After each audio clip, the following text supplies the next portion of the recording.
You walk into a room and forget why. That's the joke version. The real version is standing in a work meeting, mid-sentence, and the word just isn't there. Not a big word, a normal one. Report. Tuesday. Your kid's teacher's name. And everyone's looking at you, waiting. And for a second you genuinely wonder if something is wrong with you. Not tired wrong. Not busy wrong. Wrong. If that's happened to you, I want you to hear this clearly. You are not losing your mind. And you are not alone. And there's actually a name and a pattern to what's happening. It's called perimenopause brain fog. And it doesn't show up as one single thing. It shows up in levels. Like it creeps in quietly, then it gets loud, and for some women it becomes something they genuinely worry about. So today I want to walk you through what those levels actually feel like, because once you can name it, it stops feeling so scary. Level 1 is the mild stuff, and this is where most of us start, usually in our late 30s or early 40s, sometimes without even clocking that anything hormonal is going on. This is the I walked into the kitchen and forgot why level. It's misplacing your keys more than usual. It's reading a paragraph and realizing you have no idea what you just read, so you read it again. It's small word slips, calling your son by the dog's name, that kind of thing. Most women brush this off as normal life stress, because honestly, it can look identical to just being busy and tired. The difference is, it starts happening even on days when you slept fine and nothing's particularly stressful.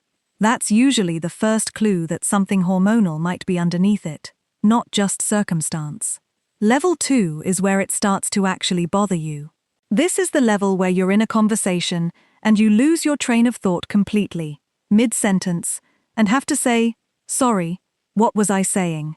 This is forgetting a word you use all the time, and instead having to describe it, like the thing you write with, because pen has just vanished from your brain for 10 seconds. So many of you have told me about this exact moment, standing at the whiteboard in a meeting, or trying to explain something to your kids, and just going blank on a word a 5-year-old knows. It's not that you don't know the word, it's like the file exists but the folder won't open. Research suggests this is linked to shifting estrogen levels, since estrogen plays a role in supporting memory retrieval and verbal recall. And as it fluctuates unpredictably in perimenopause, rather than declining smoothly, that retrieval process can get glitchy. Level 3 is when it starts touching your confidence, not just your convenience.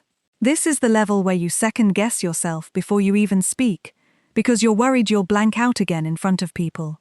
Maybe you used to be the person in the room who had the answer, who could rattle off facts, and now you're double-checking simple things, or writing everything down because you don't trust your memory anymore. I remember a stretch where I started keeping a notebook for things I used to just know. Meeting times, passwords I'd memorized for years, my own address, one time, filling out a form, just blanked for a second. And what got me wasn't the forgetting. It was the fear underneath it. That thought of, is this just going to keep getting worse? Level 4 is the one that scares people the most, and I want to be gentle here, because if you're in this level, you might be feeling genuinely frightened. This is where the fog isn't occasional, it's a fairly constant background hum, where you walk into rooms and forget the task entirely, not just the word for it, where you're driving a familiar route, and for a second, genuinely, you're not sure where you're going. Where conversations feel like you're 2 steps behind, trying to catch up the whole time. Many women at this level start quietly wondering about early dementia, and I want to say this clearly, without giving you false reassurance, because I'm not a doctor and I can't diagnose anything through a screen. Many women report that this level of fog, however intense, tends to ease as hormones stabilize post-menopause, and it's worth bringing these symptoms to a doctor, ideally one who actually understands perimenopause, so you can talk through what's going on for you specifically and rule out anything else that might be contributing. This isn't a video that replaces that conversation.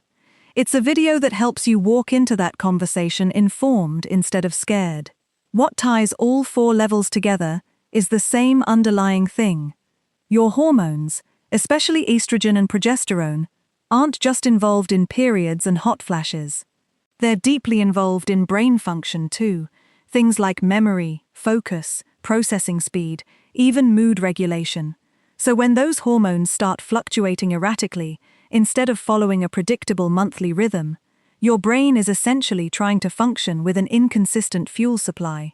Some days it runs fine, some days it stutters.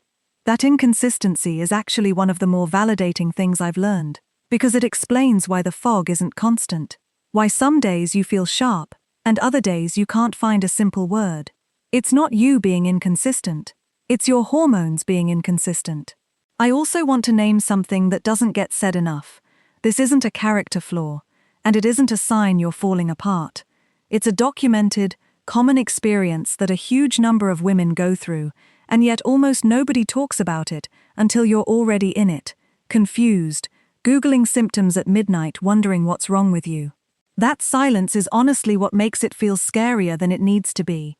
Once you understand it's hormonal, once you can put a name and a level to what you're feeling, it becomes something you can manage and talk about, instead of something you're quietly afraid of. So if any of these levels sounded familiar, I'd really love to hear where you're at in the comments, because honestly, hearing from other women going through the exact same thing is what made me feel sane again during my worst stretch of this. And if this video helped make sense of something you've been struggling to explain to people around you, consider subscribing, because I'm going to keep making these real, honest, non-clinical breakdowns of what's actually happening in your body during this stage, without the shame or the scare tactics. Next up, I want to get into the sleep piece, because so much of this fog is tangled up with how poorly we're sleeping during perimenopause, and that connection alone explains a lot more than people realize. I'll see you in the next one.